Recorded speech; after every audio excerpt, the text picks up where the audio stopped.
Hi friends, welcome to Prasanna recipes. చూడండి, నేను పండు మిరగాయలు, చింతపండు, జీలకర్ర, చిన్నులపాయ వేసి దాన్ని మిక్సీ వేసాను అన్నమాట. కొంచెం ఇట్లా కావాలి. తర్వాత గోంగూర.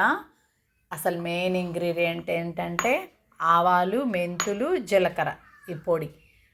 ఈ మూడు వేసేసి పచ్చడి చేస్తున్నాను ఫ్రెండ్స్. నేను పూర్తిగా అయినాక చూపిస్తాను ఫ్రెండ్స్.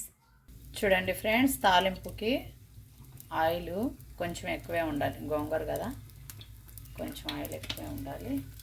గోంగూర పచ్చడి కాబట్టి కావాల్సిన పదార్థాలు ఆవాలు, జీలకర్ర, పచ్చెనపప్పు.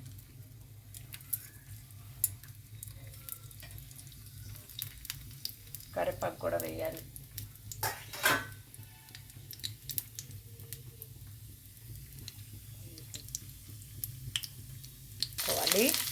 తర్వాత కరివేపాకు చూసారా, అట్లా అది వేసేసినాక ఇప్పుడు మనం గోంగూర వేసుకోవాలి.